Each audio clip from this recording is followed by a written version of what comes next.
Muito bom dia a todos os presentes e aqueles que estão conectados através do satélite Amazonas ou da internet.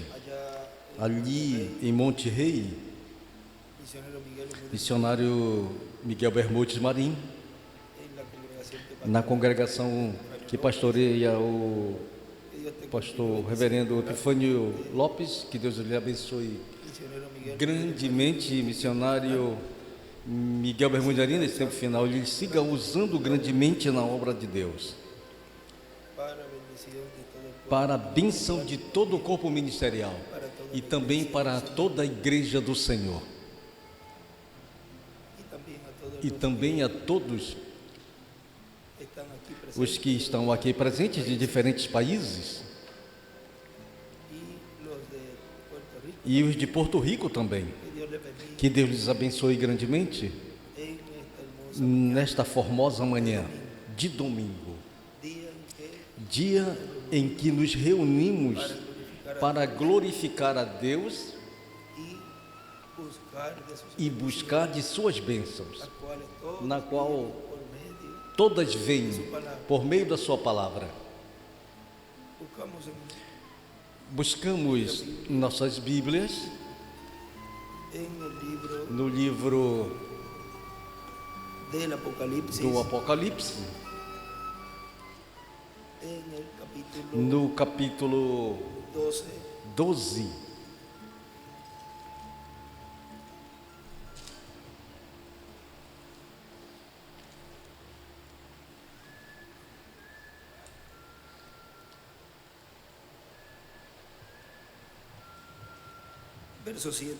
Verso 7 em diante, que diz: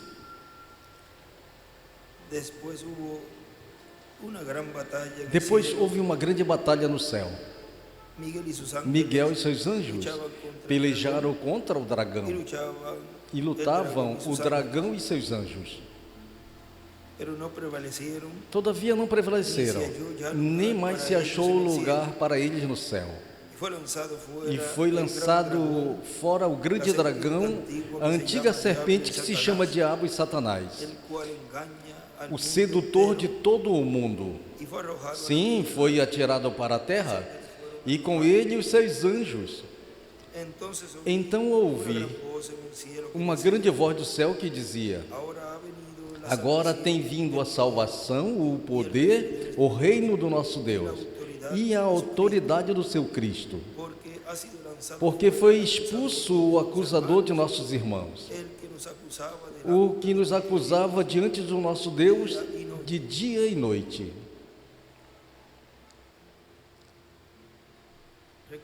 Lembre-se que ele já não pode mais acusar ali, porque ele já não está mais ali como intercessor. O Senhor, e ao ser lançado do céu, porque já não pode mais acusar aos escolhidos de Deus. E porquanto o sangue, enquanto estava ali no trono de intercessão, na qual fazia intercessão pelos seres humanos que têm crido em Jesus Cristo em sua primeira vinda. E eles os acusavam, mas havia ali um intercessor. Agora, ele, ao sair do trono de intercessão, o diabo então é lançado.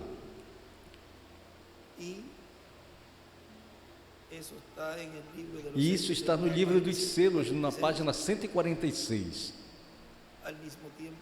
Ao mesmo tempo que o diabo cai do céu e vem encarnado em um homem, o Espírito Santo sobe e vem encarnado em um homem.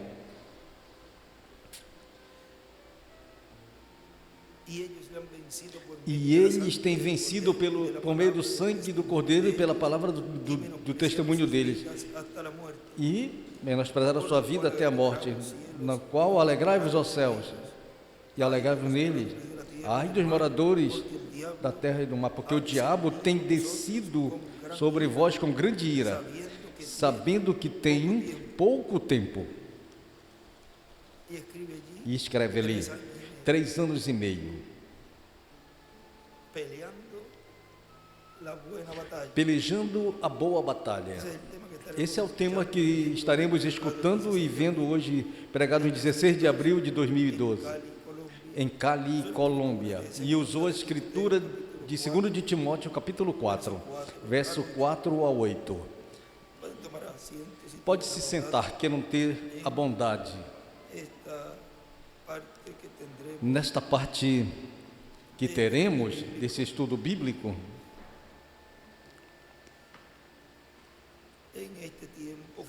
neste tempo final, está se realizando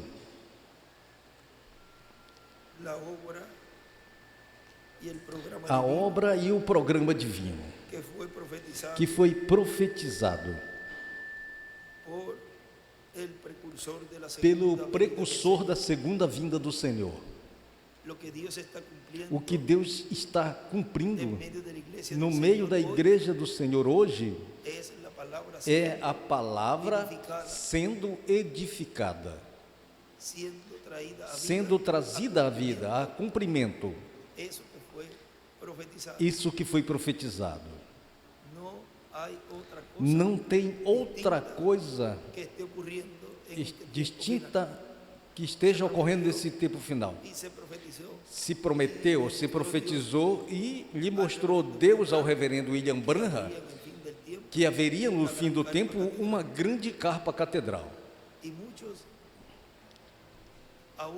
E muitos ainda crentes do irmão Branham, quando se fala com alguns deles, eles dizem, todavia falta a carpa por ser cumprida.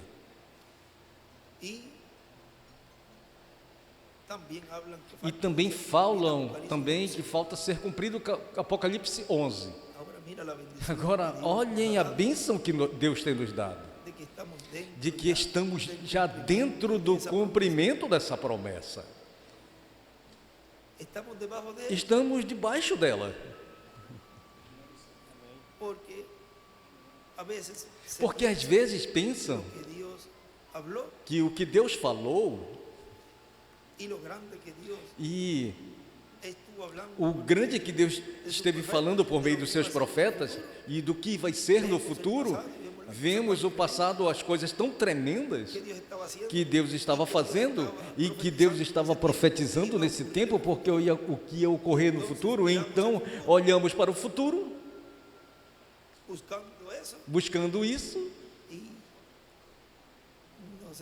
e não se dão conta muitas vezes que as coisas estão se cumprindo nesse momento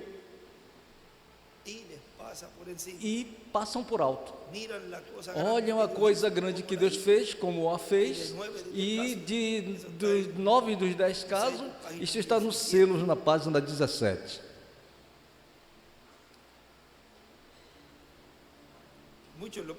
Muitos passam por alto por razão e da maneira discernida, porque os homens têm suas próprias ideias do que deve ser Deus e do que Deus fará. Como tenho dito muitas vezes, o homem é como sempre, ele sempre está louvando a Deus pelo que fez, olhando o que Deus fará no futuro, mas ignorando o que Deus está fazendo no presente. Paciência. Assim é, olham para trás e veem as coisas tão grandes que Deus fez, mas não podem ver a coisa tão simples que Deus usou para efetuá-la. Olham para a frente e vê o grande que vem, e 9 dos 10 casos das coisas que estão acontecendo ao seu redor, e no entanto, é tão simples que não sabem. Se alegram do que Deus fez no passado e do que Deus trouxe, olham para o futuro, mas não estão olhando o grande que Deus está fazendo no presente, na qual é a forma simples que Deus sempre tem usado em todo o tempo. E o irmão Branham falou que o sétimo selo seria algo tão simples, e disse que uma coisa tão tremenda seria revelada ali no Vaticano, mas bem vem como o nascimento de João e Jesus ali no estábulo.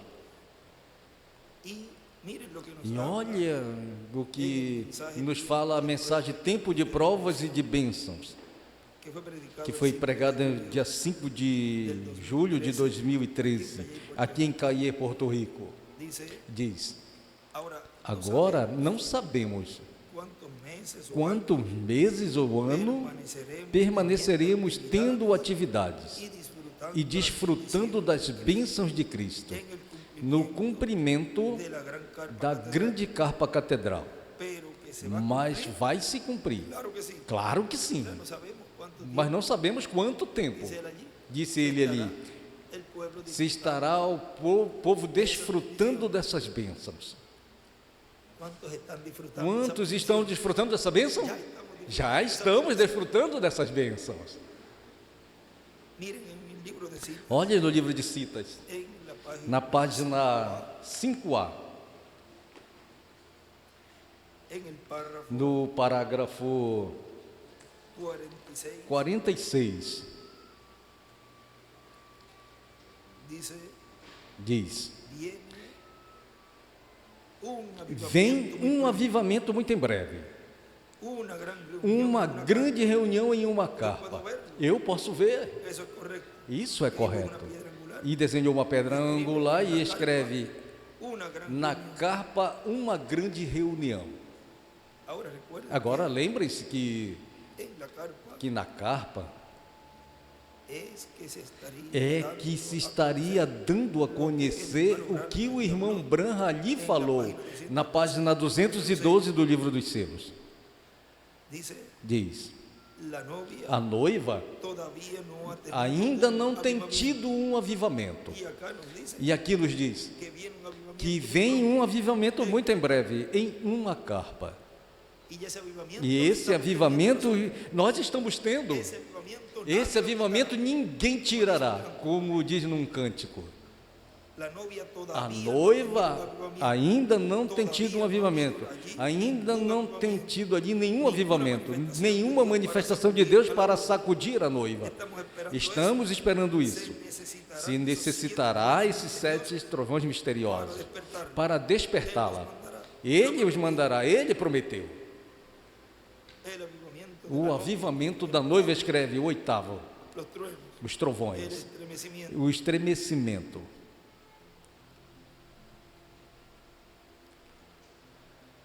Agora ali estava morta, e as igrejas se esqueceram dos seus créditos de dogma, unicamente tomaram a Bíblia impedindo a promessa, então lhe seria efetivo. E aí escreve: a vinda do Senhor.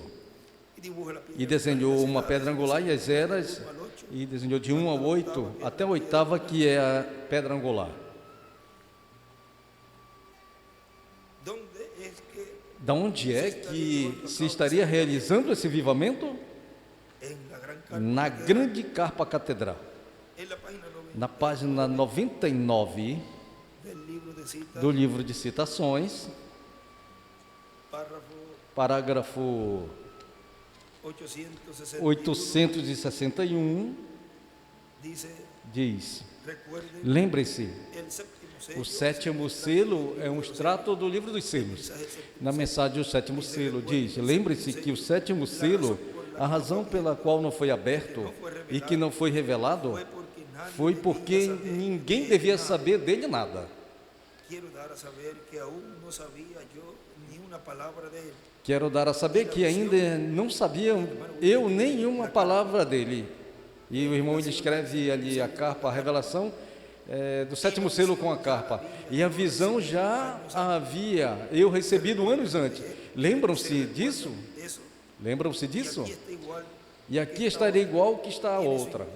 Tem sua inclinação para a palavra, exatamente onde estava. Ele tem revelado os 6 selos, mas não tem dito nada do 7º selo. É o selo do último tempo. não tem dito quando começa. É absolutamente um segredo de acordo com a Bíblia. Devemos saber isso. Lembram a revelação de 10, do 1 ao 7, na mensagem final do último anjo? Todos os mistérios de Deus serão conhecidos. Estamos no último tempo, o tempo da abertura do sétimo selo. E escreve: o sétimo é igual o selo do último tempo.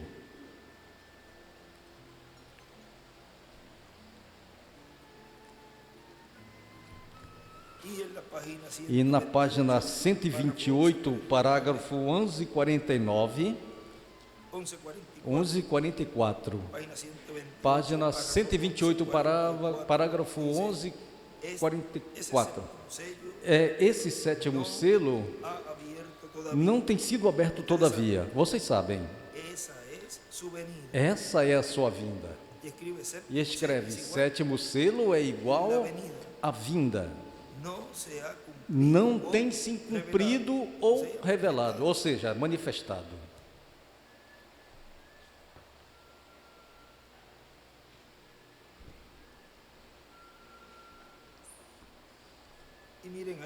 Olhe aí mesmo na 99 onde estamos, no parágrafo 862.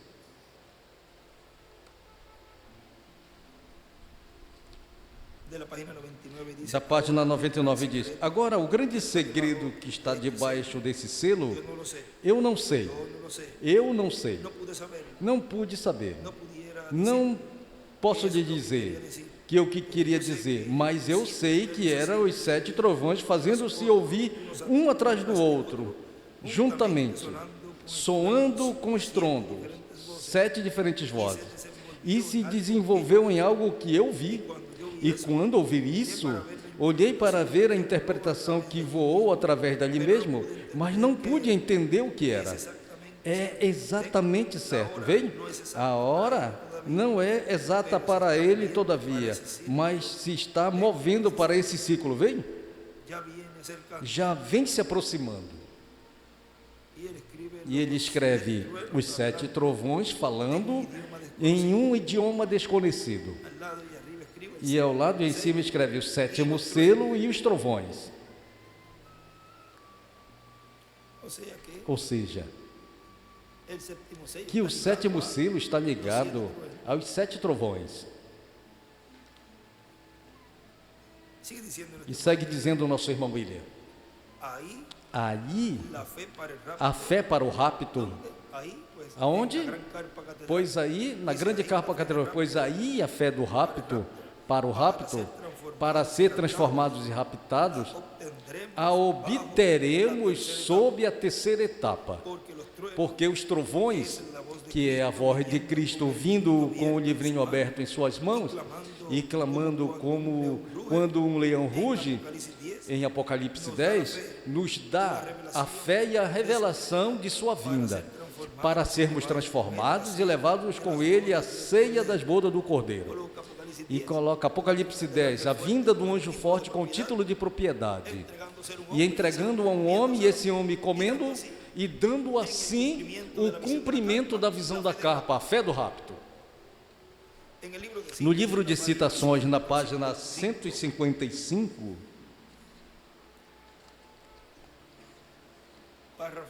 parágrafo 13,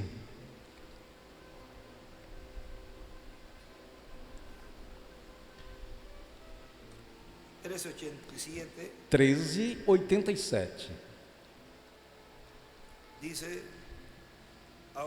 agora,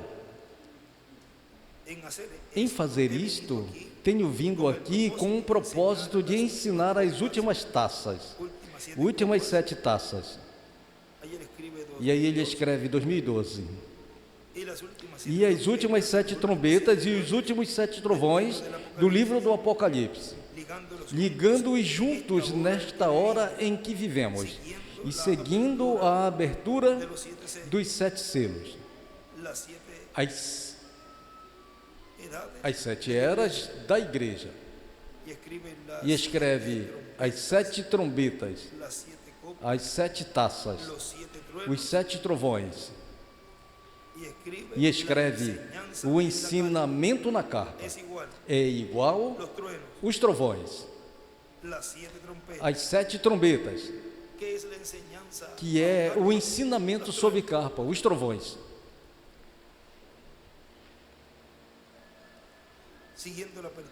Seguindo a abertura dos 7 selos, as 7 eras da igreja, e escreve em cima uma carpa, pela qual não pudéssemos obter campo para fazê-lo, pela qual eu espero que em breve, como nós possamos, podemos obter um lugar suficiente para isso, seja aqui ou em Louisville, ou em New Albany, ou seja, que coloquemos uma carpa, e escreve carpa 2012,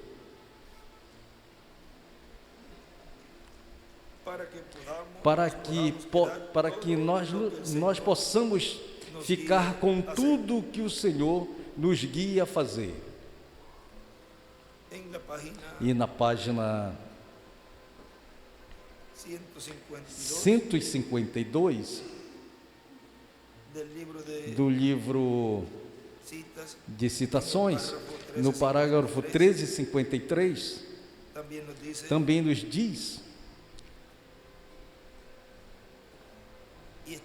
e estamos esperando que em breve, possivelmente, de fazer um modo de que possamos ter, onde possamos trazer todos juntos, ou talvez debaixo de uma grande carpa, onde estou me sentindo muito definitivamente guiado para pregar sobre as 7 taças na Bíblia.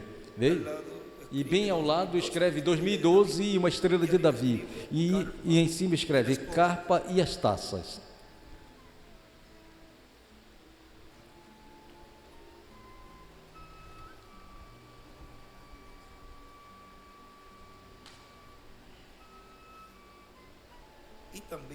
E também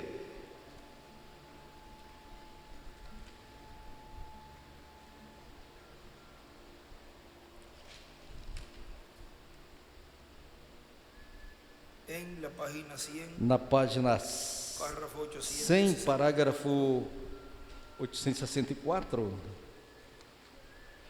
aqui nos fala do que é que esses trovões nos revelam. Diz: agora olhem, ao abrir o 7º selo, estamos em um tríplice mistério, que esse é o mistério dos 7 trovões.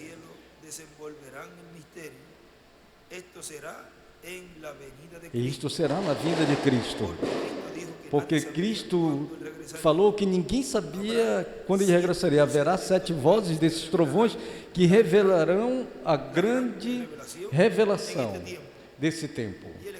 E ele escreve em cima: os 7 trovões revelam os 7 selos. E escreve: o 7º selo é igual à vinda do Senhor, com Elias e Moisés.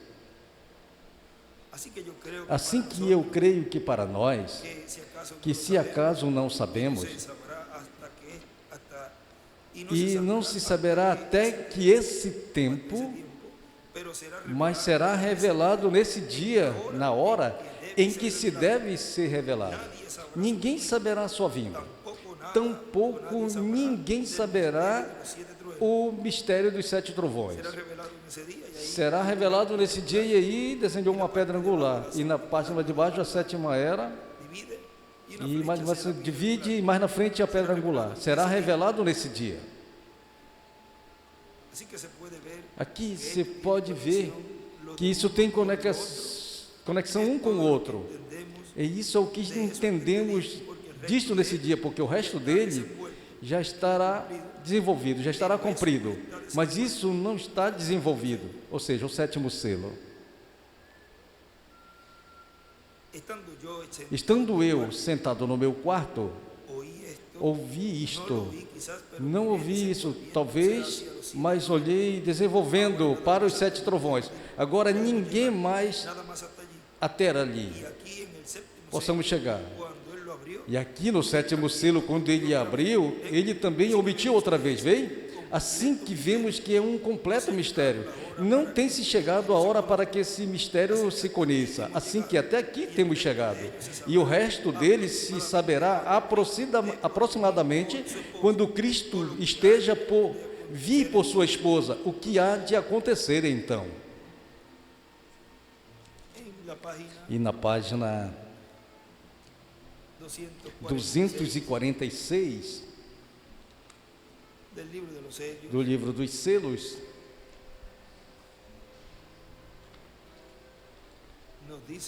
nos diz, na metade da página diz: agora quero que notem, esse é o último dos cavaleiros, pela qual se revela a obra do anticristo. Amanhã veremos as almas debaixo do altar, depois o juízo, depois a saída do fim da era. Será o fim do tempo e de todas as coisas. E nesse sétimo selo são derramadas todas as taças e os demais. Todavia não sei o que é. E ele escreve ali as taças e o sétimo selo. E na página 151 do livro de citações, parágrafo 1348, diz: a trombeta soará. Hoje é o dia de lermos nessa manhã, onde me deram a informação de que hoje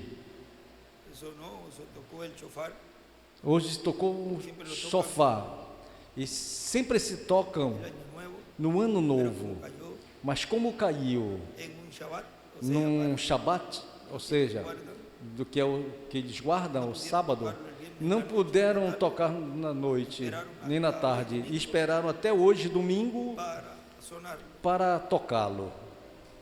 E a escritura, eu sempre tenho uma escritura, foi a de Ananias,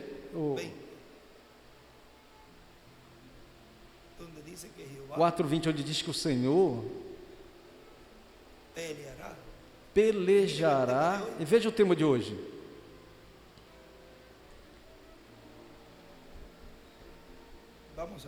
Vamos ver. Já lemos nessa manhã. Vamos lê-la aqui. Nehemías 4,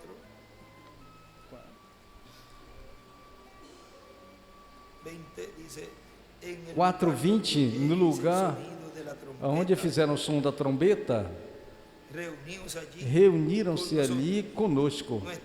O nosso Deus pelejará por nós. É sinfonias.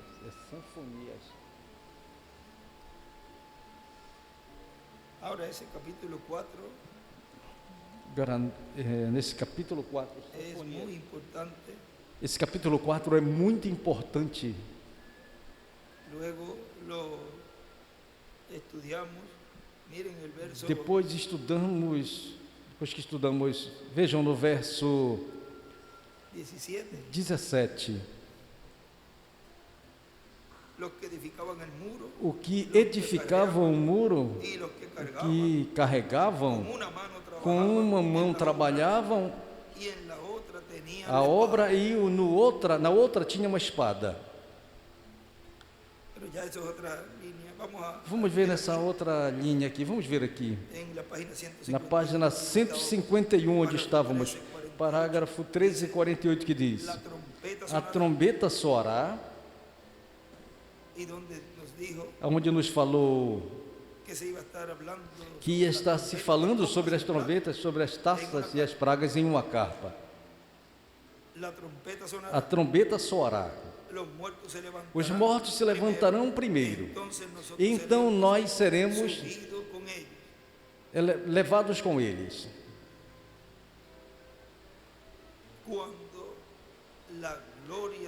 Quando a glória de Deus esteja sobre a terra, e escreve no lugar santíssimo. essa trombeta estará soando, ele diz, quando a glória de Deus esteja sobre a terra. Aonde? Na etapa do lugar santíssimo do templo espiritual de Cristo, sua igreja. Onde foi que o irmão Branham viu a coluna de fogo, que é a glória de Deus, em uma carpa, falando a alguém mais em cima, ou mais acima. Quando a glória de Deus esteja sobre a terra. Não me lembro a página que ele falou, quando esse Espírito Santo que temos chegue a se encarnar, veja, quando a glória de Deus esteja sobre a terra, esconderá a igreja fora do mundo, nem sequer verão quando ela se for, ou quando ela se vá. E aí ao lado ele diz, então nós iremos com ele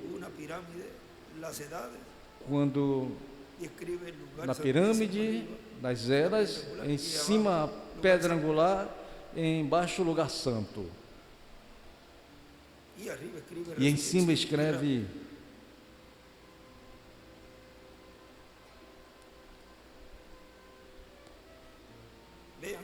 vejam todas as coisas nesse pequeno recorrido que fizemos ali, desses lugares onde temos lido, todas as coisas que estão sendo cumpridas no cumprimento da visão da carpa. E segue dizendo o nosso irmão William, passaremos por provas, mas teremos grandes bênçãos. Todo crente em Cristo tem que ser provado. Sua fé tem que ser provada. E olhem aqui, na mensagem, quem é este Melquisedeque? Na página 23,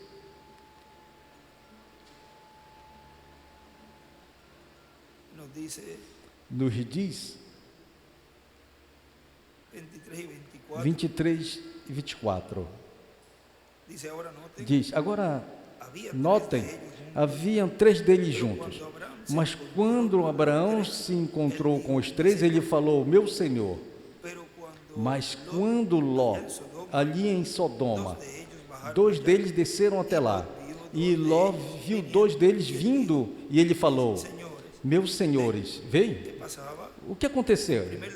Em primeiro lugar, Ló não era profeta, e isso é correto. Ele escreve, da dispensação da promessa é igual a Abraão, que foi o mensageiro. Nem era Ló o mensageiro da hora. Assim que ele não tinha nenhuma revelação dele. Ló representa as fátuas, e portanto as fátuas não têm sua própria revelação.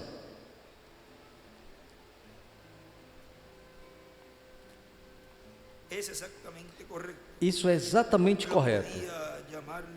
O podia chamar senhores, uma dezena deles, e ele escreve em cima, outro poderia dizer senhores, mas não importava quantas viu Abraão, todavia foi um Senhor. Ali estava Deus. Lembre-se que o 7º selo é de uma maneira tríplice. Ali está Deus. Este é Melquisedeque. Notem que depois que a batalha havia acabado, Melquisedeque lhe subiu ao seu filho vitorioso com essa união, lhe deu parte de si mesmo. Agora quero ver aqui o tipo e figura aqui. Agora queremos ver aqui o tipo por aqui, que está em vista dessa comunhão. Depois da batalha, ele lhe deu de si mesmo. Porque a comunhão é parte de Cristo. E depois de que a luta, e escreve nas eras, tenha se acabado, depois de que vocês tenham se cansado, então é quando vocês tomam parte de Cristo, escreve a teofania, se fazem parte desse ser, e desenhou uma estrela de Davi, e se fazem a palavra. E também escreve a encarnação da palavra nos filhos de Abraão.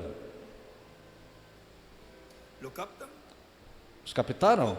Jacó lutou toda a noite e não quis soltá-lo até que ele lhe abençoou.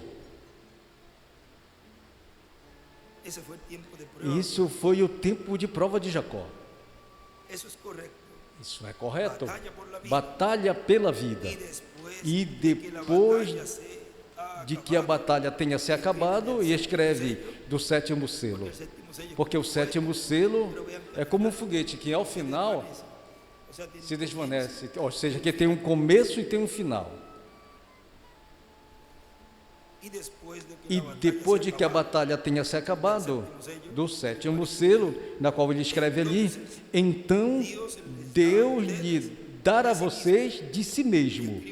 E escreve a teofania. E isso é sua verdadeira comunhão. E desenhou uma pedra angular e a estrela de Davi dentro. E embaixo das eras, desenhou as eras. E vamos aí à página 15. Porque tudo isso tem uma ordem, que foi o que ele escreveu ali. Nisto que vamos ler.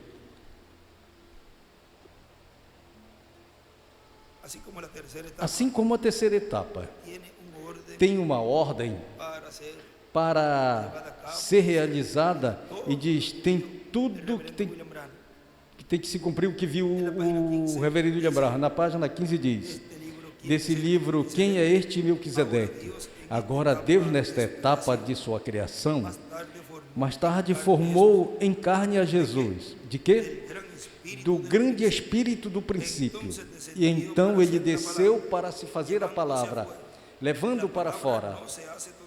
A palavra não se fez todavia, somente se fale em transformação. Depois se fez carne. Depois Jesus se fez mortal para provar a morte por todos nós, para não provar a morte. Quando Abraão se encontrou com ele, ele era Melquisedeque. E ele revela aqui todos os atributos que farão no término final. E desenhou uma pedra angular. Cada filho de Abraão, cada filho da fé, absolutamente, fará a mesma coisa. Mas eu quero olhar como temos que seguir. E o irmão William revela, aqui é o que farão cada filho de Abraão. Eu quero olhar como é que temos que vir para a teofania se fazer carne. A ordem ele escreve. Tem uma ordem, veja, para que essa teofania se faça carne.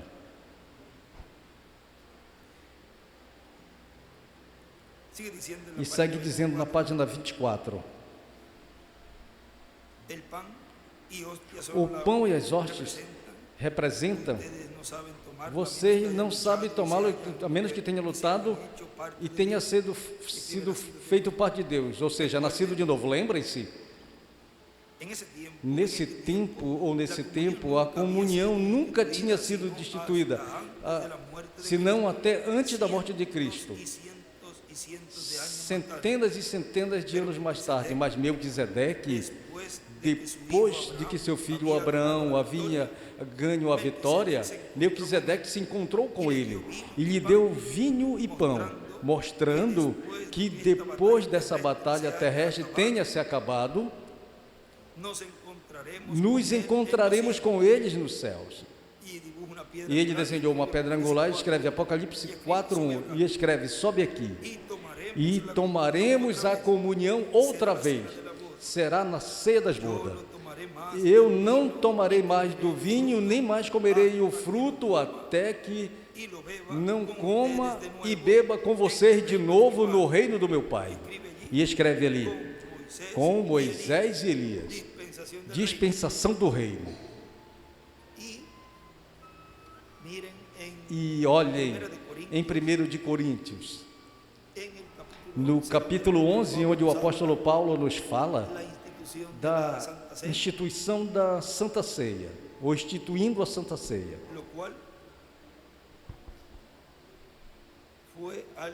no qual foi algo que foi instruído pelo próprio Cristo, como foi o batismo, o lavatório de pés. Veja em 1 de Coríntios capítulo 11.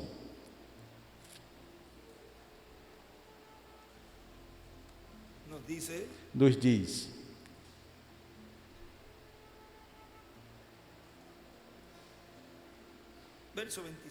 verso 26, que diz: porque todas as vezes que comerdes deste pão e beberdes desse cálice, anunciarás a morte do Senhor, até que Ele venha. Ele escreve aí, até a segunda vinda de Cristo. Se estaria fazendo isso, até o cumprimento da segunda vinda de Cristo.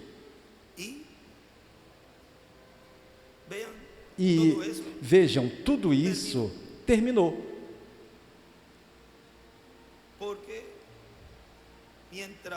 Porque enquanto a dispensação da graça estava aberta, faziam-se todos esses tipos e figuras, aonde ia chegar o momento em que ia se deixar de fazer isso. E diga ao povo, diga a Miguel, que deixe já os batismos, que deixe já a Santa Ceia. Agora, por que terminou tudo isso? Porque já se estava ali terminando a dispensação da graça. E estava entrando em cheio a dispensação do reino, onde as promessas que tem ali seriam recebidas pelos aqueles que subisse a era da pedra angular e entrasse em cheio a dispensação do reino. E as coisas pertencentes à dispensação da graça ia terminar, porque estava já se cumprindo ali essa introdução de 6 meses. E depois de outubro, novembro, dezembro, janeiro, fevereiro, março, na qual no livro de Citações tem um lugar. Vamos ver se encontramos esse lugar, onde nos fala que a introdução ao Messias tem uma escritura que ele nos fala,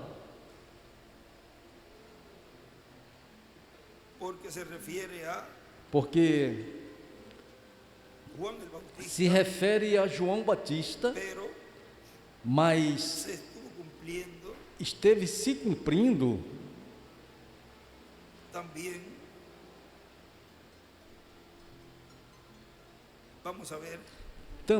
Vamos ver onde é que está essa escritura. Vamos ver na página 70.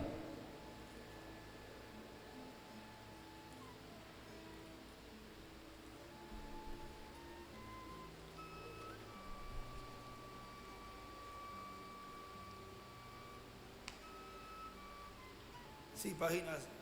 Miren en la 605. Na página 605.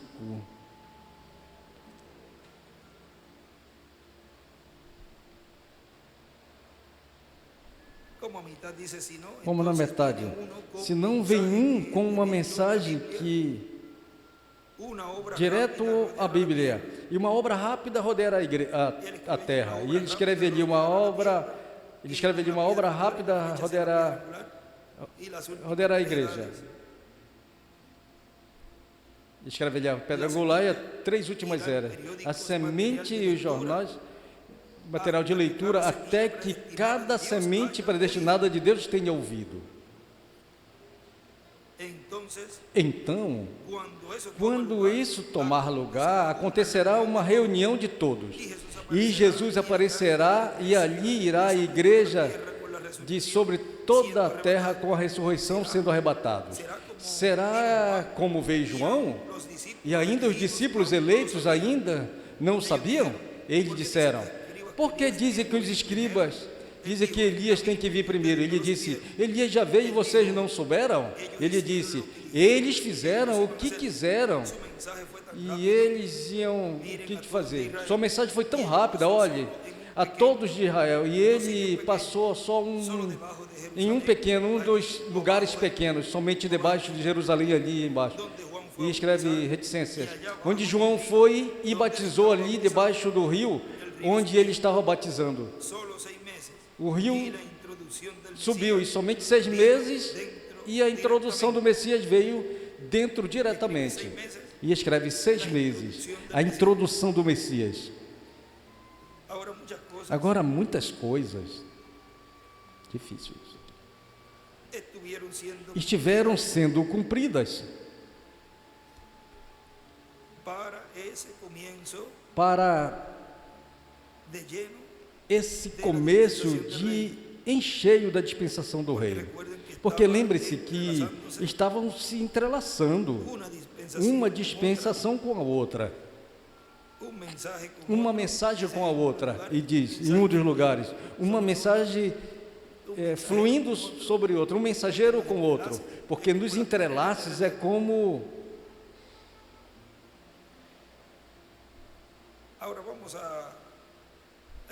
Agora vamos a outro lugar, na mensagem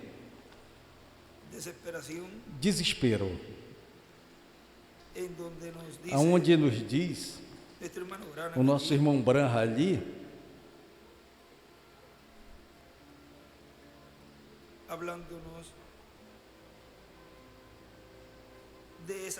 nos falando dessa prova que lhe veio.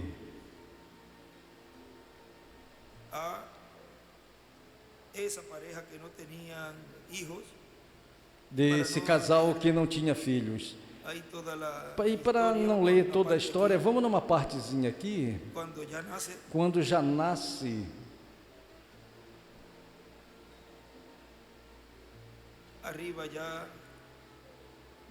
ali em cima vem escrevendo o irmão Branham, ou vem falando que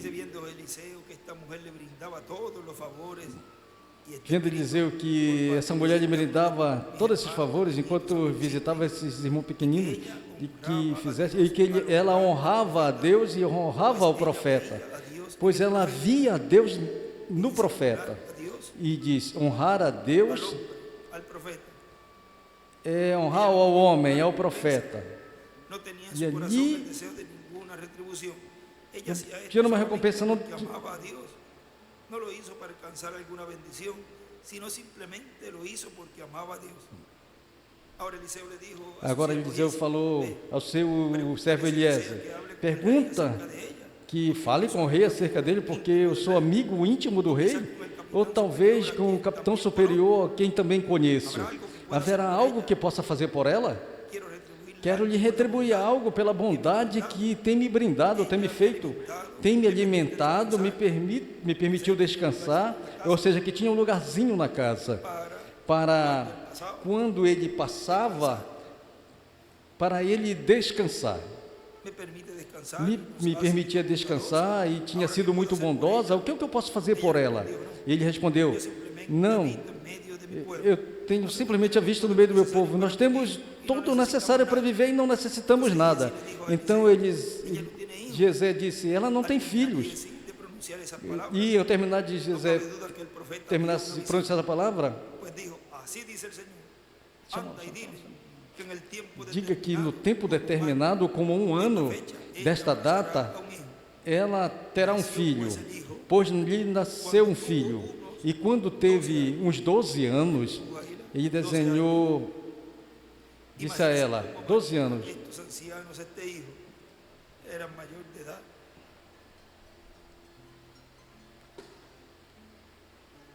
Miren también, olhem também, 12 años tenía 12 anos tinha cuando le fue quitado. quando lhe foi tirado. Y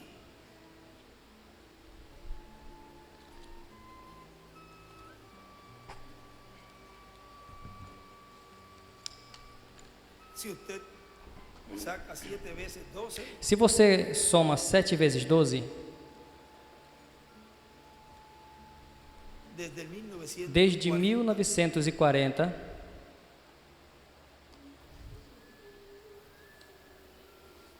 da 84 años dá 84 anos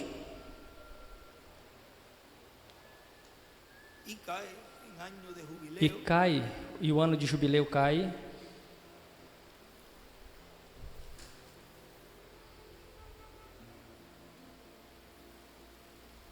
Vean, vejam, vamos a seguir. vamos continuar. Imagínense cómo amarían estos I- ancianos. Imagine como Maria, estes anciões, esse filho, porque está aí em Apocalipse 11. Imagínense cómo amarían Imagine estos como ancianos Maria, estes anciões, seu filho, seu único filho, certo dia, durante a temporada da colheita do trigo, estando el hijo, estando o filho com seu pai, seguramente en una hora muy certamente em uma hora muito avançada da manhã, eu suponho que o sol afetou muito ele, porque começou a clamar: minha cabeça, minha cabeça. vean ahí Vejam, aí está, en este mensaje, nesta mensagem também nos fala algo, en la más grande batalla, na maior batalha más peleada, jamais pelejada, en la página na página 13, nos habla veja, nos fala ali que dice que diz: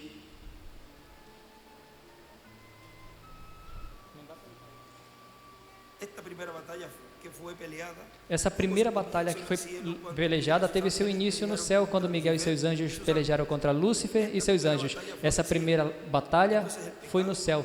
Então o pecado não teve sua origem na terra, mas no céu. Satanás foi expulso do céu para cair na terra e caiu sobre os seres humanos. Depois, a batalha que antes foi entre anjos chegou a ser uma batalha humana.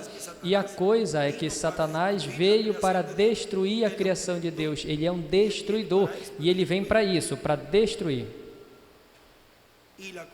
E a coisa é que Satanás veio para destruir a criação de Deus. O que Deus criou para si mesmo, Satanás veio para destruí-lo. Esse era o seu propósito, a destruição. Depois, a batalha começou aqui sobre a terra e começou em nós. E esteve rugindo desde então. Agora, ele escreve aí Apocalipse 12, 1 ao 17 e também 19, do 11 ao 21. E escreve Miguel e escreve também Lúcifer. Agora, antes de que qualquer batalha seja executada, tem que escolher um lugar de confronto, ou seja, onde vai se realizar um lugar escolhido. A Primeira Guerra Mundial combateram em lugares despovoados e em outros lugares. Tem que ter um lugar escolhido. Por exemplo, quando Israel combateu os filisteus, tinha uma serra de cada lado onde eles se reuniram. E no vale, entre os dois bancos, foi onde saiu Golias e desafiou o exército de Israel. E ali no vale foi onde Davi saiu para encontrá-lo, quando ele tinha passado pelo rio que corria pelas duas serras, onde correu as pedrinhas. Tem que ter um lugar selecionado. Ele escreve: Davi no riacho é igual, Apocalipse 22, 17 e 21, 6. Davi no vale é igual a Apocalipse 17, do 11 ao 17, que é o confronto.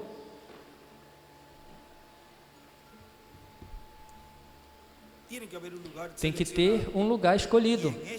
E nisso também tem um lugar mútuo, onde nenhum dos dois está seguro. E aí é onde lutam.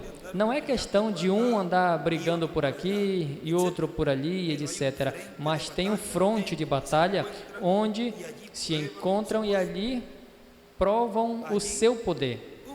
Ali um exército prova a sua força contra outro exército. É como a história do cachorro branco e o cachorro negro que o irmão Branham conta, daquele chefe índio que disse que são duas lutas ou alguma coisa assim, e quem está ganhando? Ele disse, aquele que mais eu alimento, aquele que eu alimento mais. Por isso temos sempre que alimentar o branco, representado aí, ou seja, o que é zanga, ira, contenda, todas essas coisas, não dá atenção a isso, porque a luta é aqui, mas melhor ser da parte onde o bem sempre vença, sempre ganha, e não alimentar todas estas coisas, que é o que traz discórdia e desunião e todas essas coisas, tanto nas casas, nos lares, no trabalho e em todos os lugares onde a pessoa alimente mais a esse cão negro. É melhor deixar ele com fome, para que ele não esteja mais se manifestando. Com fome, não vai vir. Quando você deixa ele com fome, ele não vai estar tentando se alimentar através de você, porque você não vai dar comida. Assim que procure outro lugar, mas em você não. Esse é um lugar de enfrentamento mútuo. Diz, na terra, ele escreve, na terra de ninguém. A terra de ninguém é igual à mente. O vale da decisão é igual à mente, à alma. Agora não falhem em captar isso. Quando esta grande batalha começou sobre a terra, teve que ter um lugar de enfrentamento mútuo. Teve que haver um lugar escolhido onde começar a batalha e onde livrar a batalha. Esse lugar de batalha começou na mente humana. Aí é onde começa a batalha. A mente humana foi escolhida como o lugar da batalha, onde devia começar. E é assim porque as decisões vêm da mente, da cabeça.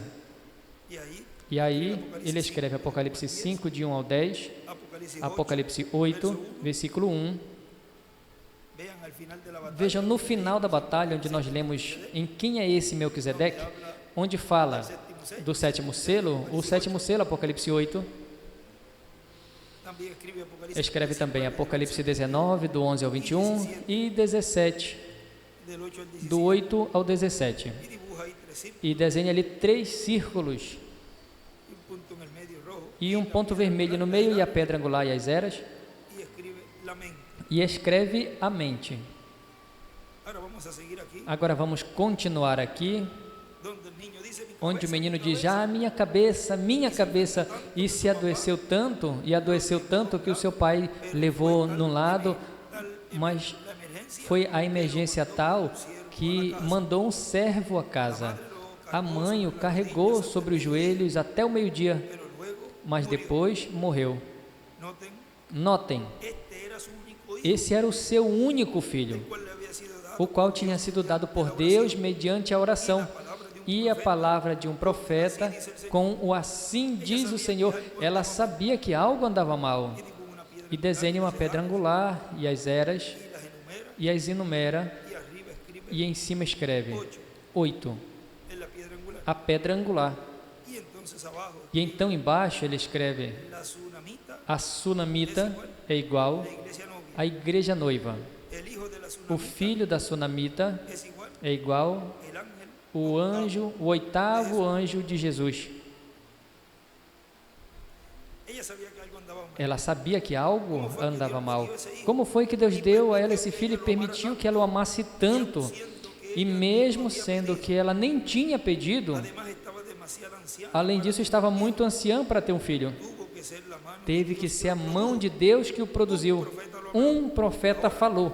E agora, se encontrava com este problema tão grave. Seu único filho tinha morrido. Então disse o moço: prepara um jumento e caminha e não pare por nada. Se alguém te atrapalhar no caminho, não dê caso, não dê atenção. Vá direto ao Monte Carmelo. Lá, em uma caverna muito escondida, está o servo do Deus Altíssimo. Ele me falou: assim diz o Senhor, tu terás um filho.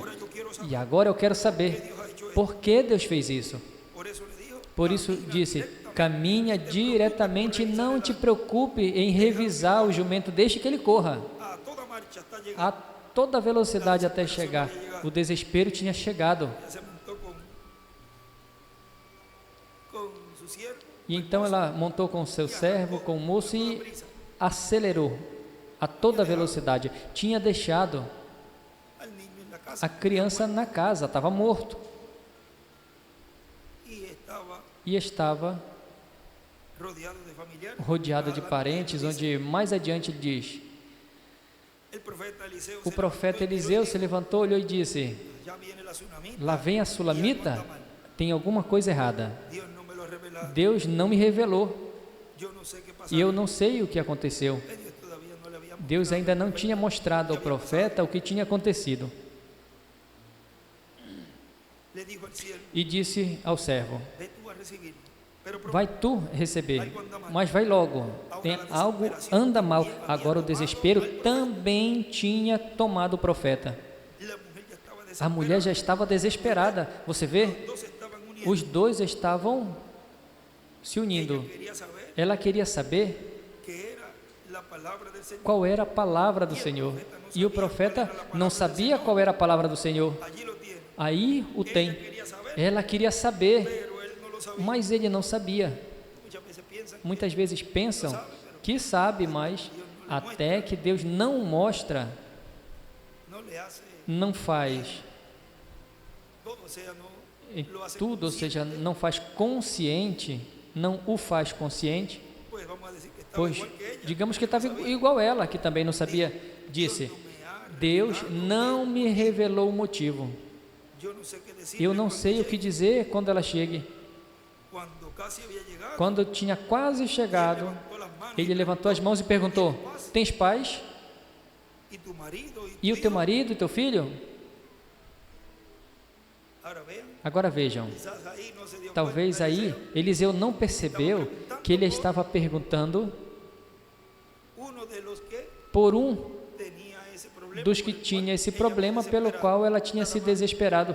Nada mais e nada menos que o seu filho morreu. Perguntou: e teu esposo e teu filho? A mulher tinha chegado ao fim do seu desespero, porque disse: tenho paz.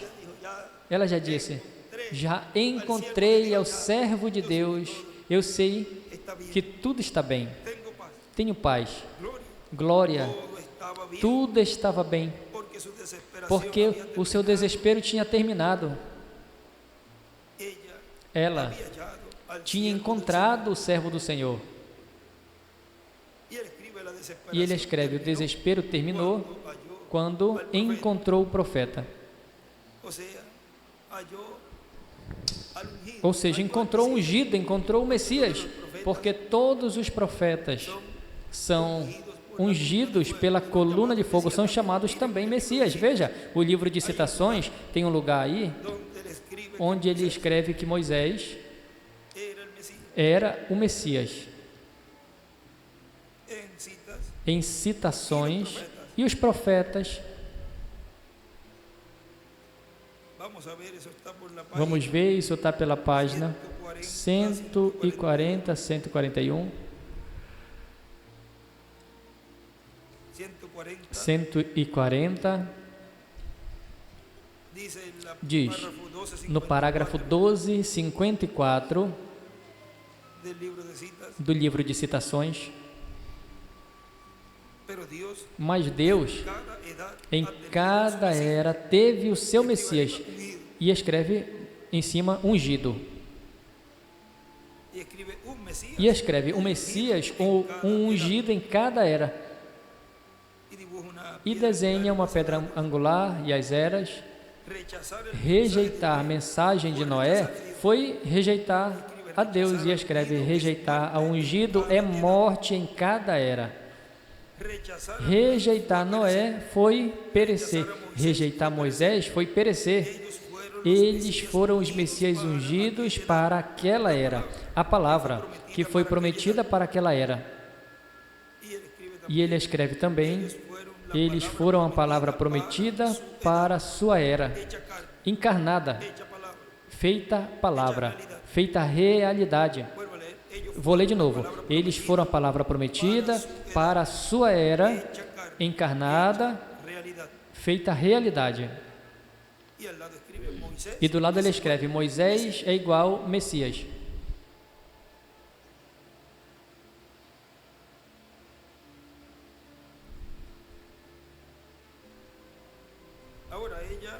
Agora ela, vejam.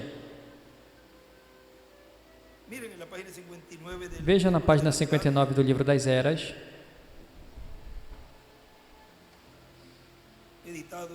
Editado diz: aquele dia muito em breve vem, a figueira brotou, os israelitas estão esperando o Messias, eles o estão esperando e a sua esperança está quase ao ponto de se cumprir. Israel será renascido espiritualmente porque a sua luz e a sua vida está a ponto de se revelar a ela. E escreve Moisés e Elias. Agora, vejam o que o irmão Branham continua dizendo aqui. Se não tivesse estado ali, ele ainda teria continuado em desespero. Mas a coisa é que sim, ele estava. E portanto disse: tenho paz. Eliseu pensou: o que aconteceria? Ela correu e caiu aos seus pés. Isso parecia um pouco estranho. O servo tentou levantá-la, mas Eliseu disse: deixa ela, não faça isso. Algo não está bem. Mas Deus não me revelou o motivo. Então ela declarou a ele que o menino tinha morrido. Ela teve que falar para ele. E então o profeta não sabia o que fazer. Disse: Giesi, leva o meu cajado com o qual eu caminhei. Ele sabia que o que tocasse era abençoado, porque não era ele, senão Deus nele. Eliseu sabia quem era, sabia que era profeta.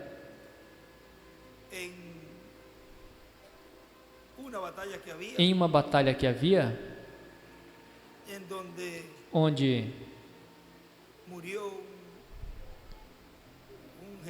morreu um general ou um soldado e tiraram o cadáver da tumba de Eliseu. Vê se encontramos onde que diz que ao tocar os ossos de Eliseu, alguma coisa assim, está em 2 de Reis.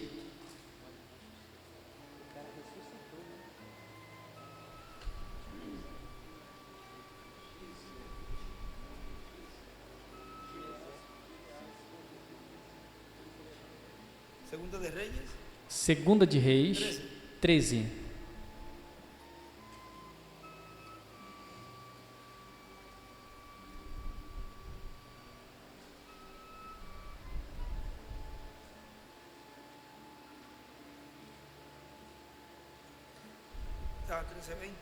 A 320 diz: morreu Eliseu e o sepultaram, entrando o ano, e vieram bandas armadas de moabitas à terra, e aconteceu que, ao sepultar a um homem, subitamente viram uma banda armada e lançaram o cadáver no sepulcro de Eliseu.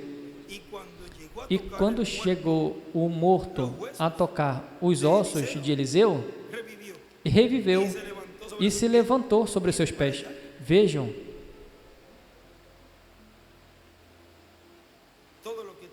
tudo o que tocava, tudo que Eliseu tocava era abençoado, até os ossos.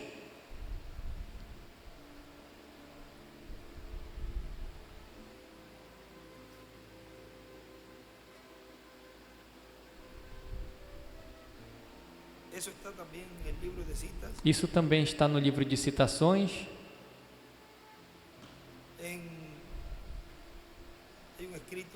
Em uma anotação que ele tem ali,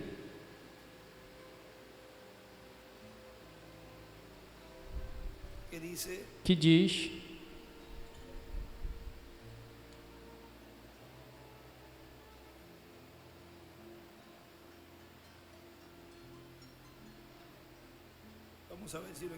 vamos ver se nós encontramos. Deve estar nesta mesma...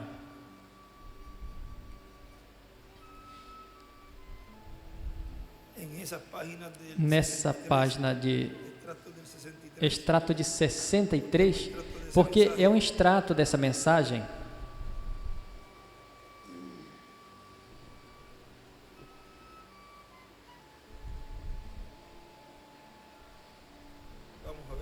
Vamos ver aqui.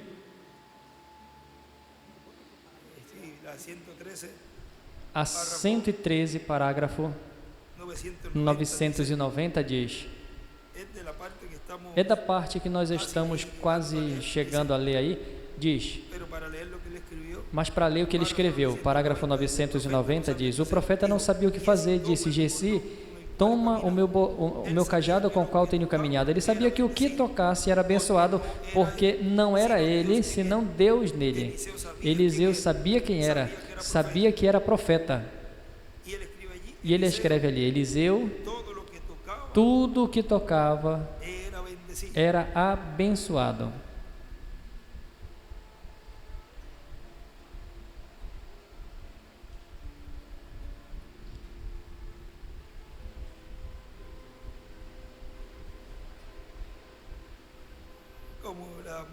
Como a mulher, se tão só pudesse tocar a orla do seu vestido.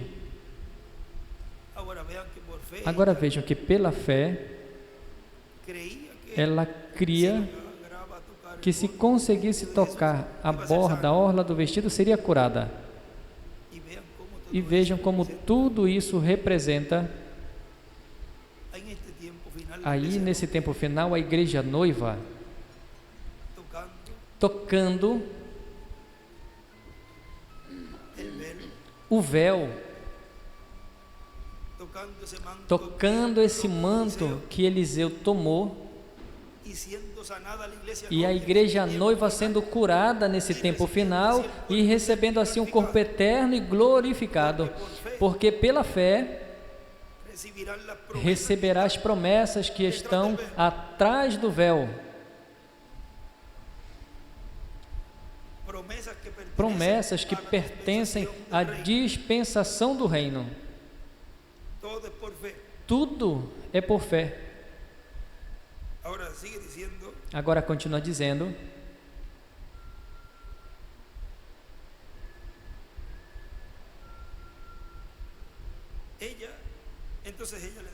então ela declarou que o menino tinha morrido. Então o profeta não sabia o que fazer. Disse: Giezi, toma o meu bordão com o qual eu tenho caminhado. Ele sabia que o que tocasse era abençoado, porque não era ele, senão Deus nele. Eliseu sabia quem era, sabia que era profeta. Então levantou o seu cajado e disse: Giezi, toma isso e coloque sobre a criança. E se alguém falar contigo, diz: espere, não saúde ninguém, nem responda nada. Siga em frente, não fale com ninguém e coloque isso sobre a criança. Mas isso não acalmou o desespero da mulher. Com isso, não se considerou satisfeito o motivo da sua viagem. Ela disse: vive o Senhor e vive a tua alma, que não te deixarei até que tu vás e ministre a criança. Até que vá e ministre a criança é até que fales a palavra. ou seja, e faça lo que tiene que hacer. o que tem que fazer.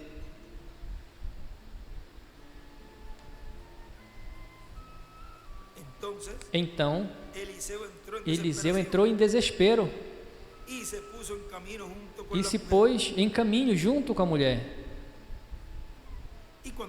E quando chegaram, toda a casa e todo o pátio estava cheio de parentes e vizinhos chorando e clamando.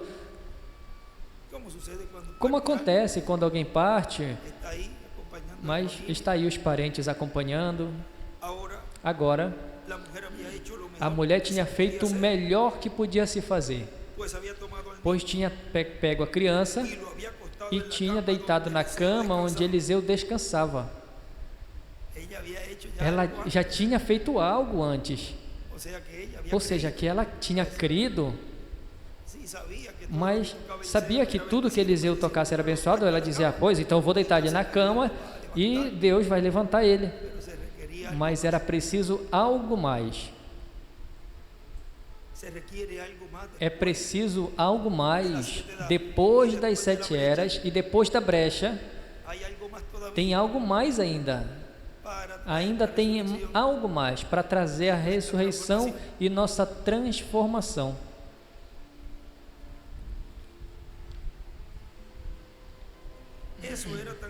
Isso era tão eficiente como o cajado. E com tudo isso, a criança não tinha retornado à vida. Portanto, ela sabia que o cajado não serviria. Já tinha testado com a cama. E escute, vão mandar a Gezi para que vá com o cajado? Não, isso não vai funcionar. Tu tem que ir para que tu ministre. Aí o profeta entrou em desespero. Ela queria algo diferente. Será preciso estes 7 trovões, o irmão Branham disse. E se tem que vir algo, tem algo que tem que mudar essa igreja, vocês sabem disso. O profeta entrou e agora ele se encontrava em desespero. E o que ele poderia fazer? Encontramos na Bíblia, 2 de Reis 4:35, que ele caminhou de um lado para o outro do quarto em desespero. Vejam, houve um tempo que Eliseu não sabia o que fazer.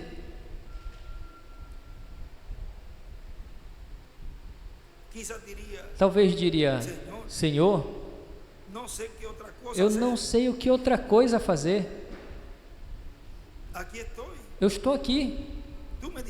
Tu me disseste que falasse a essa mulher, assim diz o Senhor. E aconteceu exatamente como eu disse. Mas tu me ordenou. Por que tu me ordenou? Agora ela está com esse problema tão grave e eu não sei o que fazer. Aqui está a criança morta, Senhor, o que eu posso fazer? Não tem dúvida que o Espírito Santo disse a ele: se Deus mora em ti, deita sobre a criança e desenha uma estrela de Davi. E então ele foi e colocou as suas mãos sobre as mãos da criança, o seu nariz sobre o seu, e assim mesmo a sua boca sobre a sua. E quando se deitou sobre ele, a criança suspirou 7 vezes, tossiu 7 vezes, e ele escreve 7 trovões. Essa criança ali representa o 7º selo, representa Moisés e Elias, representa o ensinamento sob carpa, falando os 7 trovões.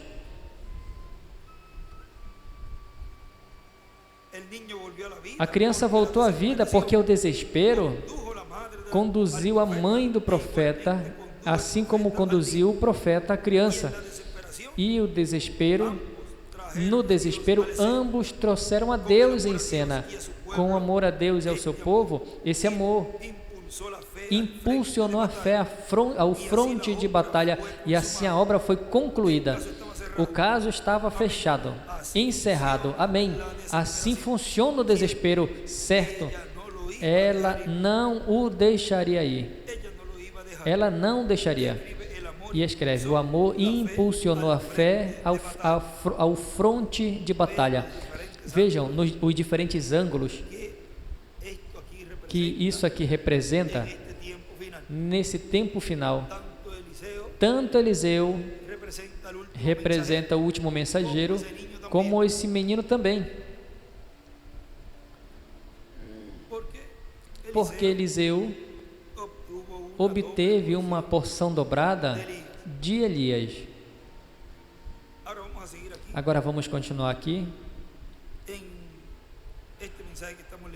Nessa mensagem que estamos lendo de tempo de prova e bênção, continua dizendo: algumas pessoas não chegam nem à metade da etapa de provação, perdem a fé porque não põem a sua fé na palavra, não enraizam a fé na palavra, não se preocupem em saber o que Deus prometeu para a sua igreja, para esse tempo final.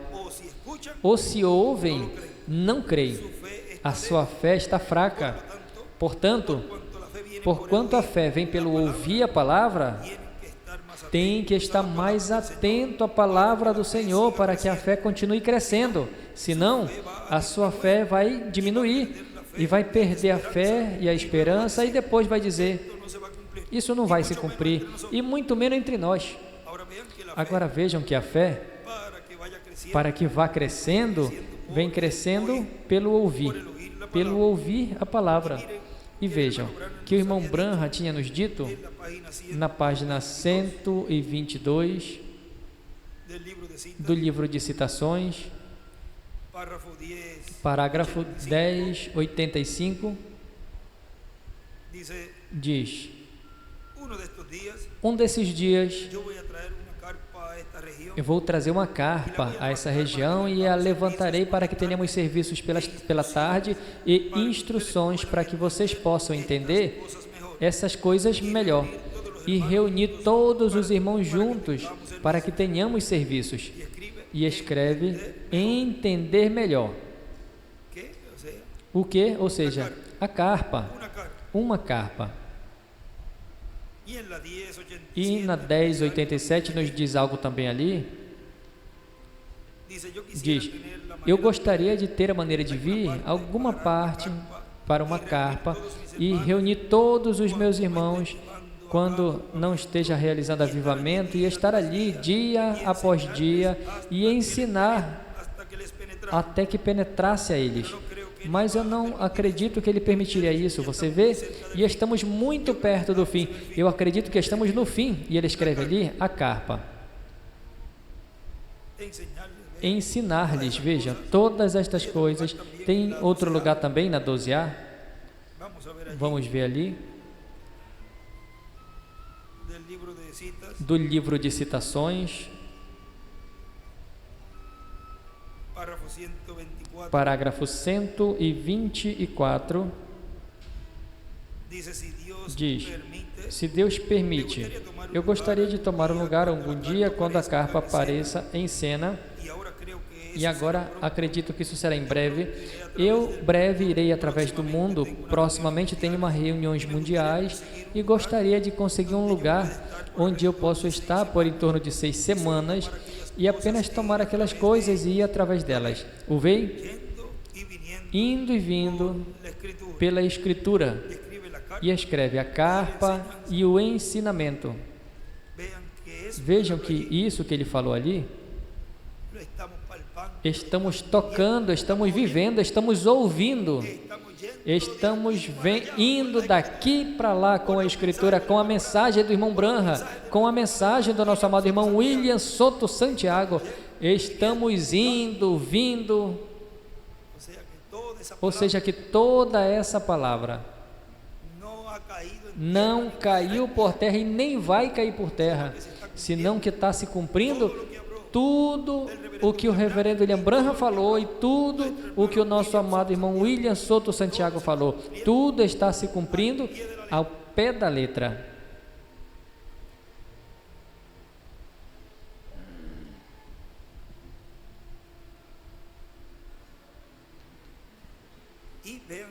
E vejam também na página 4, ahí 4B, 4b,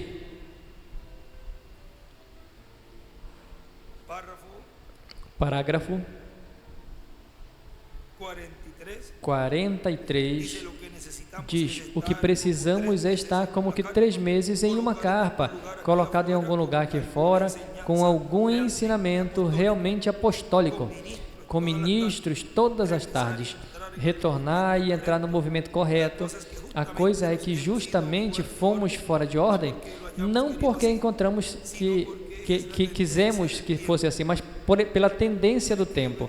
E ele escreve: os apóstolos ensinaram uma nova dispensação, e escreve também ensinamento apostólico na carpa. E escreve também a carpa e o ensinamento apostólico. Porque é uma nova dispensação, aqui está, e daqui está se falando. E também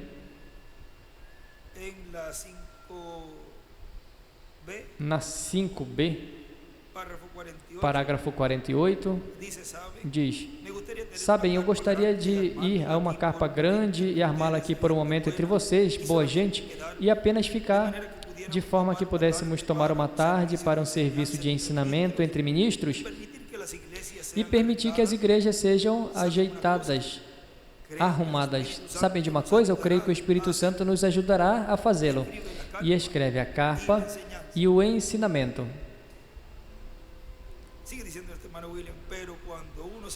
Nosso irmão William continua dizendo: mas quando alguém se mantém ouvindo a palavra e lendo a palavra e ouvindo as coisas que estão prometidas para o nosso tempo, a sua fé vai aumentando a cada dia estará mais firme no que Deus prometeu para a sua igreja. E porquanto vocês, parte da igreja do Senhor, você também vai crescendo espiritualmente, até que você, como indivíduo, chegue à etapa de ouro da sua vida como crente em Cristo, que venha a ser a era de pedra angular para você como indivíduo.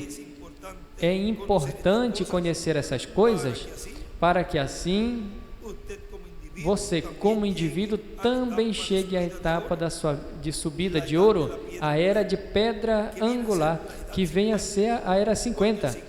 Porque 50 representa ou é ano de jubileu. Esse é o ano 50 de jubileu. Vejam na página 6A do parágrafo 59. Aí nos fala o que é que nos dará completamente essa fé de rapto.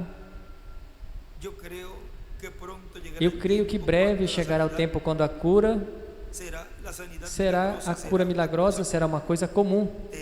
Temos que alcançar, e aí desenha uma pedra angular e acerta a pedra angular. Temos que alcançar uma fé de rapto na igreja para subir daqui um desses dias. E em cima escreve fé de rapto. A cura será comum. E escreve também a fé de rapto nos trovões, no Evangelho do Reino. A fé de rapto está onde? Nos trovões. Como na mensagem de sábado, você pode dizer que tem a fé de rapto, porque para você isso já faz anos. O irmão William disse isso. Isso ouve muito bonito e está bem que você pense assim. Mas se você não ouve aquilo que foi prometido, que estaria se dando a conhecer no cumprimento da visão da carpa, e não crê no que estaria se falando aí, que é o ensinamento, que são os trovões, pois não pode dizer que tem a fé de rapto. A fé de rapto a estamos obtendo os filhos de Deus hoje. Os filhos de Deus estão obtendo hoje em uma grande carpa catedral. Essa é a fé de rapto que o irmão Branham falou quando disse: João, não escreve isso, deixa passar, eu vou revelar naquele dia quando tenham necessidade de saber. Hoje é o dia. Hoje é o dia. E é a necessidade do povo de Deus de saber, de conhecer o mistério do sétimo selo, pelo qual houve silêncio no céu, como que por meia hora. Hoje é o dia que eu e tu desejávamos, que almejávamos. Quando o irmão Branham disse, eu almejo estar ali, naquele lugar, já estamos nesse lugar, já estamos recebendo essa fé de rapto. E tenha certeza, irmão e irmã que me ouve, que você vai receber o benefício disso que tu está ouvindo. E tu vai receber o seu corpo eterno e glorificado. Tu vai poder ver aos que vão ressuscitar. Tenha certeza disso. Porque é uma promessa. E se é uma promessa, pois Deus a vai cumprir como Ele cumpriu todas as outras. E agora é importante que a Igreja do Senhor, como corpo místico de crentes, chegue a essa era. Veja o que o reverendo William Branham diz na mensagem A Estatura de um Varão Perfeito, página 4 em espanhol.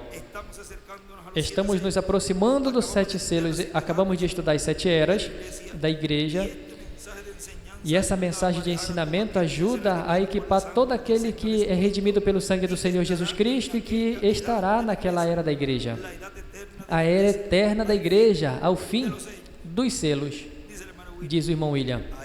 Aí podemos ver que a era eterna é a era de pedra angular, depois das 7 eras da Igreja. Portanto, é a era onde a Igreja recebe a fé para ser transformada e levada com Cristo à ceia das bodas do Cordeiro. É a era onde a revelação da segunda vinda de Cristo será aberta para o povo. O maior mistério de toda a Bíblia será revelado à Igreja do Senhor Jesus Cristo, na mesma ordem que vinha a revelação para a Igreja em cada era. Na mesma ordem que veio a revelação a cada era, como foi? Através de um instrumento, por um profeta, porque não fará coisa alguma o Senhor sem que antes revele seus segredos aos seus servos e seus profetas. Amós 3:7. Agora veja na página 122 do livro de citações, nos diz: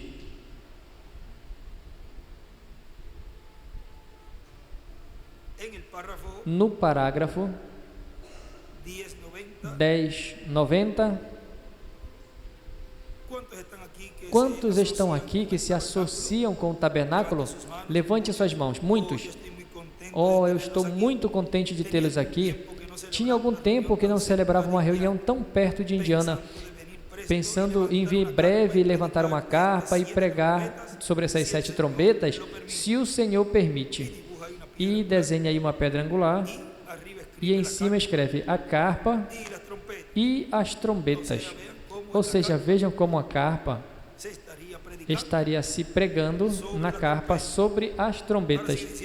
Agora continua dizendo: Deus sempre terá instrumentos em sua igreja de era em era, mensageiros aos quais vem em cada era, ao mensageiro correspondente de cada era, a palavra revelada, e então ele fala ao povo, e essa palavra se materializa formando parte do corpo místico de Cristo correspondente a esse tempo.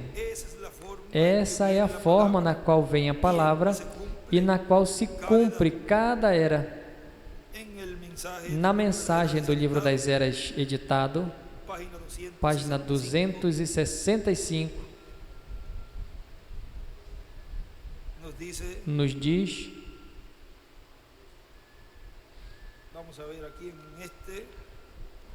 vamos ver aqui nesse,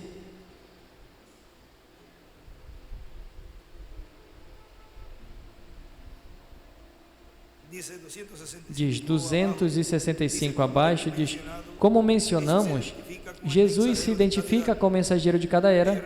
Eles recebem da revelação da palavra para cada era. Essa revelação da palavra tira do mundo aos escolhidos de Deus e os coloca em união completa com Cristo Jesus. Esses mensageiros são chamados estrelas porque brilham como uma luz emprestada ou refletida, a luz do Filho, Jesus. São chamados também estrelas porque são portadores de luz na noite, assim que na escuridão do pecado eles trazem a luz de Deus ao seu povo.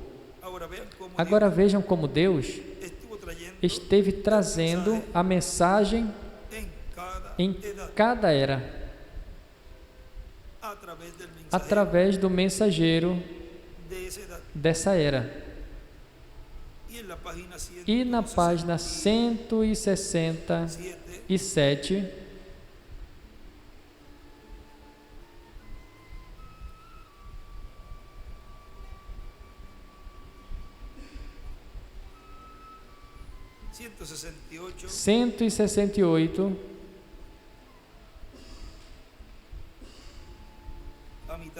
na metade da página,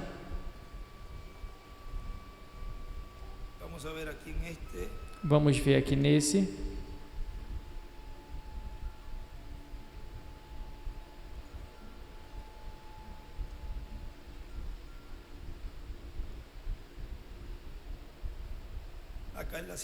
Aqui na 170, mas vamos ler aqui.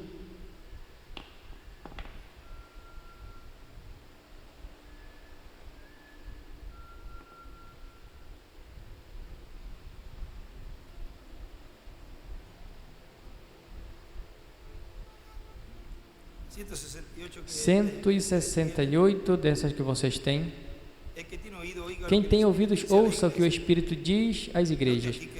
Notem aqui que Jesus, pelo Espírito, em cada era se dirige apenas a uma pessoa, a relação à palavra por essa era.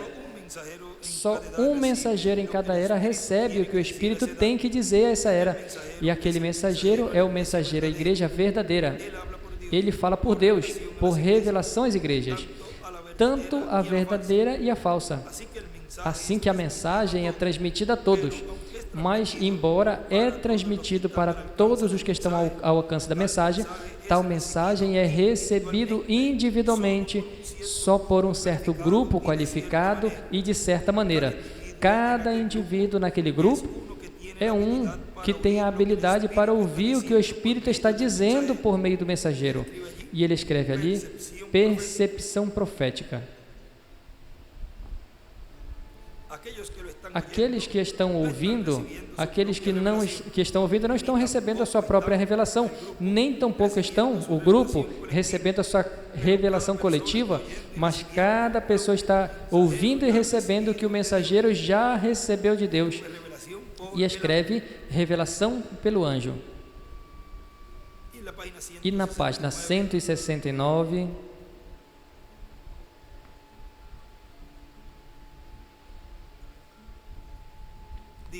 diz, em cada era temos exatamente a mesma norma. É por isso que a luz vem através de algum mensageiro levantado por Deus em certo lugar, e depois daquele mensageiro, a luz se divulga por meio do ministério de outros que foram fielmente instruídos, mas desde então, todos aqueles que saem nem sempre entendem quão necessário é dizer apenas o que o mensageiro disse. Lembre, Paulo advertiu as pessoas que dissessem apenas o que ele disse. Que saiu de vós a palavra de Deus, ou a voz só chegou? Se alguém aparecer ser profeta ou espiritual, reconheça o que vos escrevo, porque são mandamentos do Senhor. 1 Coríntios 14, 36 a 37. E do lado ali desse parágrafo anterior ele tinha desenhado a pedra angular e as eras, e as enumera de 1 a 8, acrescenta aqui ou tira ali, e dentro de pouco tempo a mensagem já não é pura e o avivamento morre. Quanto cuidado temos que ter ao ouvir uma voz, porque o Espírito tem apenas uma voz, a qual é a voz de Deus. Paulo advertiu que dissessem o que ele disse, como também Pedro fez. Ele os advertiu que nem ele, Paulo, podia mudar uma só palavra do que tinha dado por revelação. Oh, quão importante é ouvir a voz de Deus por meio dos seus mensageiros e depois dizer o que foi dado a eles para as igrejas. E desenha aí uma pedra angular e as eras. E continua nosso irmão William continua dizendo: esse é o tempo paralelo ao tempo da primeira vinda de Cristo. O precursor da segunda vinda de Cristo já veio e se foi, deixou a sua mensagem. A sua mensagem é o mais importante que ele trazia para o povo. Portanto, de acordo com a mensagem que foi dada ao povo, para precursar a segunda vinda de Cristo, assim será que vai se cumprir a segunda vinda de Cristo e a vinda dos santos, crentes nele que partiram, sendo ressuscitados. Tudo se cumprirá como está prometido.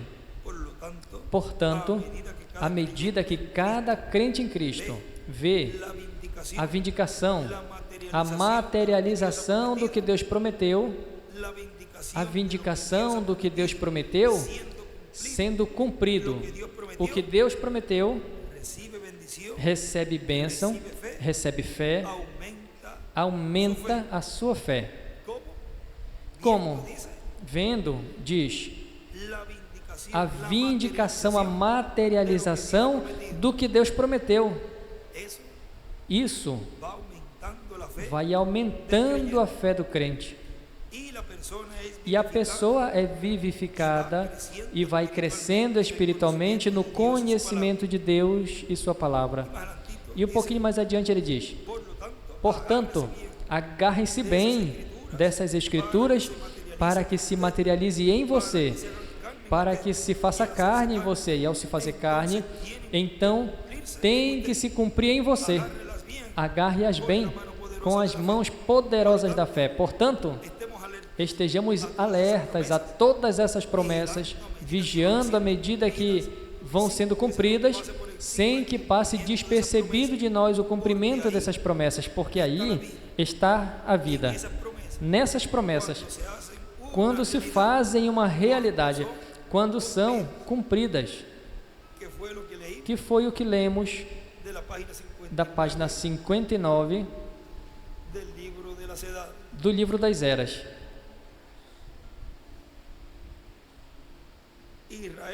Israel será nascida espiritualmente porque a sua luz e a sua vida está a ponto de se revelar a elas.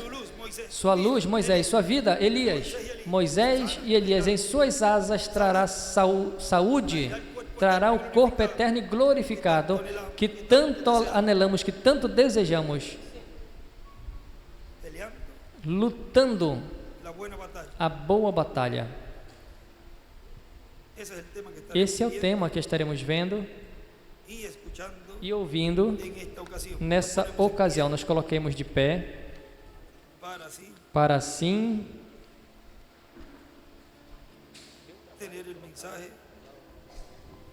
ter a mensagem para hoje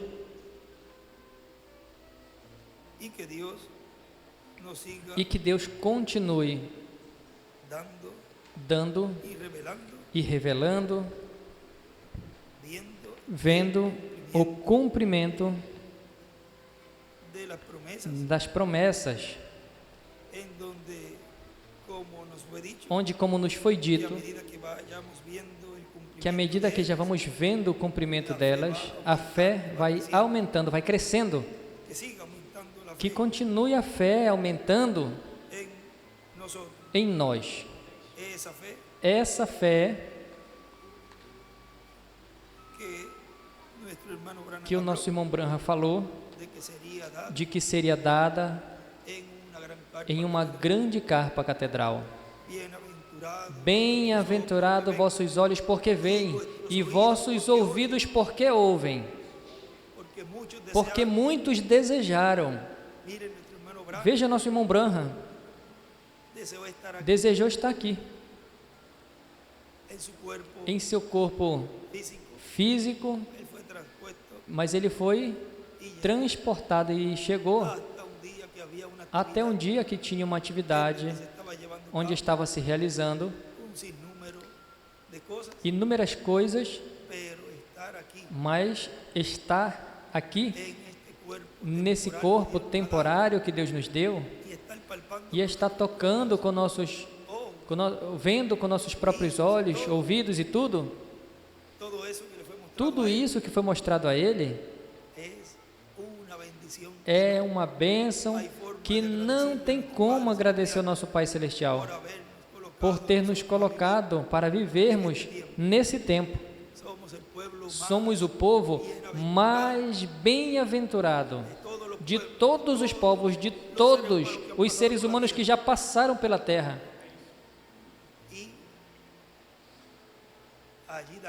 E ali, Daniel, foi dito a ele ali, os entendidos entenderão. Onde quer que você procure na Bíblia, estavam falando de nós, mas ele estava falando coisa boa. Os entendidos entenderão. Anda, Daniel, fecha essas coisas até o tempo do fim. Está falando de nós, não era para esse tempo ali, do tempo de João. Ou seja, que vem falando desde o Gênesis. O irmão Branham diz, o sétimo selo vem desde o Gênesis sendo anunciado. E o sétimo selo, no sétimo selo estamos todos nós, ou seja, que estamos sendo anunciados desde o Gênesis, e agora estamos aqui, essa palavra sendo vivificada, sendo cumprida em você e em mim. Somos escrituras em cumprimento, umas já cumpridas e outras em cumprimento, porque o povo que verá os que vão ressuscitar está aqui. E na América Latina também. O povo que vai ser transformado está aqui. O povo que vai estar de 30 a 40 dias está aqui. O povo que vai ir ao rapto está aqui. E em todo lugar que esteja ouvindo o ensinamento sobre carpa, dá a segurança para você de que tu vai estar na ceia das bodas do Cordeiro. Que Deus te abençoe, Deus te guarde. E teremos esse tema, combatendo o bom combate. Vencedores do tempo final, sigamos combatendo o bom combate, que a promessa é que vamos vencer. Conosco, nosso apreciado irmão e amigo, o doutor William Soto Santiago.